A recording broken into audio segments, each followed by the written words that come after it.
Howdy, gang. Prop Rebel here. Oh, my word. Um, at Jeanette Humphrey, you might want to check out the community page. Oh, my lord.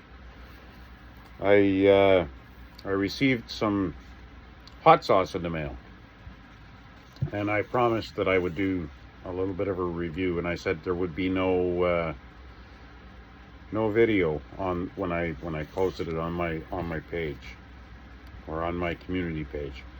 Oh my lord. Ladies and gentlemen, I added some of that hot sauce to my meatloaf last night. It was absolutely delicious. But here's the caveat. If you're going to add hot sauce to your meatloaf, you had better be prepared to have a lot of toilet paper on hand. I'm telling you. Wow. Oh. For being over 60 years old and still having a gut like a cast iron pot so I can handle some spice. Oh my word. Wow. I was dancing for about a week. I added a little bit to my tacos a few days ago. Thought, this is really good. Added some to my meatloaf last night. And, oh my word. Well, holy cow. It's spicy.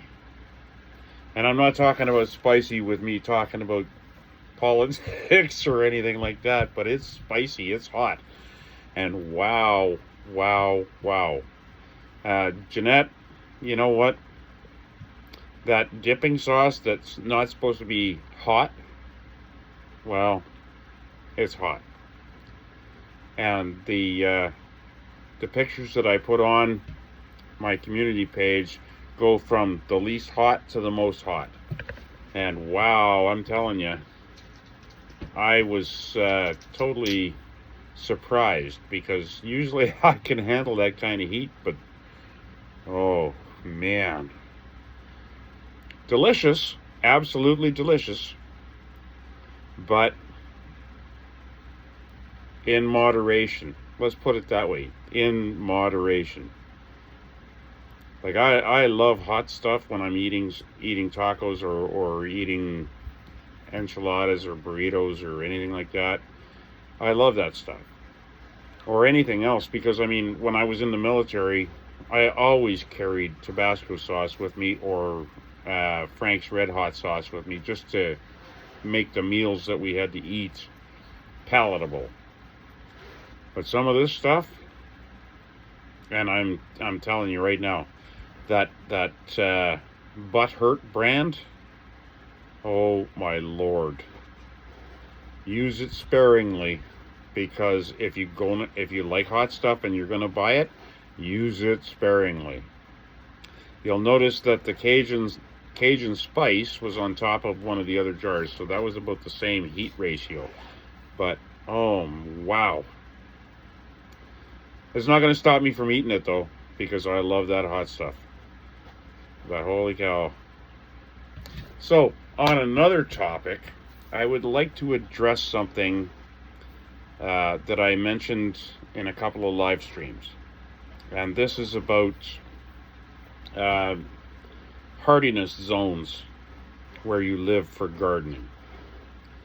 I always thought I was in 7B or 7A or whatever it was. Turns out where I am located on Vancouver Island, I'm in 9A. So that gives me the opportunity to grow a few other things and hopefully be successful at it. There's a lot of stuff I ordered seed-wise that I thought, I'm going to give this a shot. Well, now that I've got my greenhouse up and built and ready to go, I'm going to try some of these things, and I'm going to try and overwinter some things. One, for instance, would be sweet potato slips, because I've never been able to grow sweet potatoes here. learned a lot from pinball, learned a lot from Danny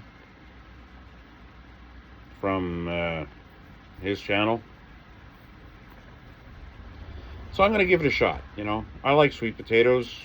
Not a big fan of yams when they're candied at Christmas time, but I like sweet potatoes, so we'll see. Maybe it'll be good, maybe it won't be good, maybe I won't do it again. But I will say this. I made an order to M.I. Gardner, and I received that box a couple of days ago.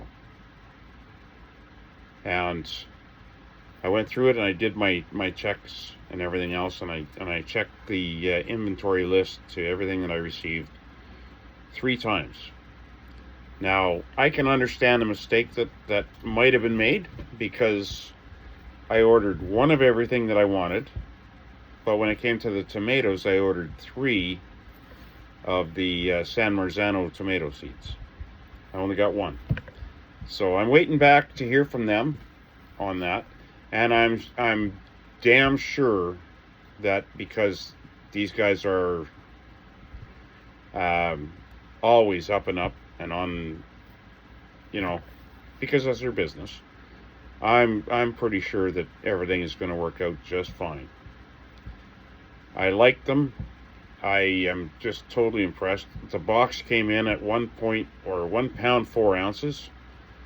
So I mean, I got a hell of a lot of seeds, and I am super stoked, because now that I have the greenhouse, I've been doing my square foot gardening stuff and planning my gardens for next year, and I'm excited. I am really, truly excited, because if I can start growing that much food in this little bit of a space, I'm pumped, because that can sustain myself and my family for a long time. And if I keep doing it as a succession planting, being as I'm in 9A, I mean, I only got a small freezing window before everything opens back up again heat-wise. Hopefully, everything will work out great. My first, like I mentioned in one video, my first attempt at planting garlic failed miserably, because I planted it too early in the season. I didn't realize it was a fall winter crop, and I didn't get anything for garlic. I got lots of garlic scapes, but no garlic. So, being as somebody that loves garlic, I am going to take that to heart, and I'm going to make sure that when I plant garlic this fall, it's going to be done like it should be.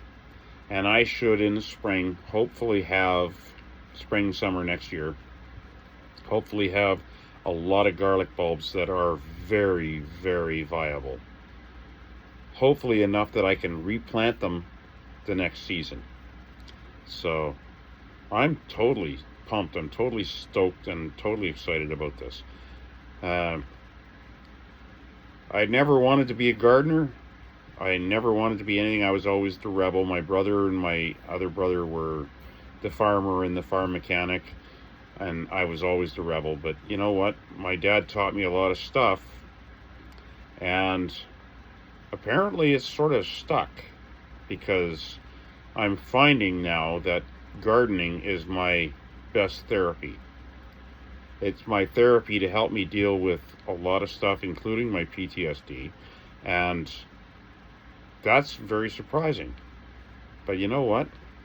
If you can sustain yourself with your garden, you can sustain yourself and your family with gardening, you need to do that, especially in these crazy times in this crazy world right now, because all of these politicians and all of these governments worldwide, not just here, not just there, but worldwide, they're all screwed. You know, they're trying to take our livelihoods and our lives and our hobbies and best things that we do away from us. And you know what? Even when it comes to weapons, and I am Canadian, I'm one of those lawful, legal gun owners, and I'm sick and tired of these governments, especially the Canadian government and Trudeau sparkle socks. They're trying to take away our right to hunt, our right to sustain ourselves. I'm sorry, I'm going to get spicy here. It pisses me off to no end. Pardon the language. But you know what? These guys, these politicians, they're all bent the same way, and there's so much corruption. Do not let them steal your livelihood. Do not let them take away your joy. Promise me that. Because we, as the people, are the ones that are actually the ones in power. Not this government crap that they think they're going to do. Trust me. Trust in yourselves and believe in yourselves that you can do this, because you'll be far better off when you do it. This is for you, this is for your family, this is for your own sustainment. I don't know, sustainability. I don't know if sustainment is even a word, but sustainability, so that you can survive, so that you can live, so that you can be prosperous. Don't let governments try and control you and take stuff away from you. That's totally wrong. But anyhow, I digress again. Well, go figure. Oh my word. Live your life to the best you can. Enjoy your life to the best you can. And always, always treat yourself well. Crap Rebel, out.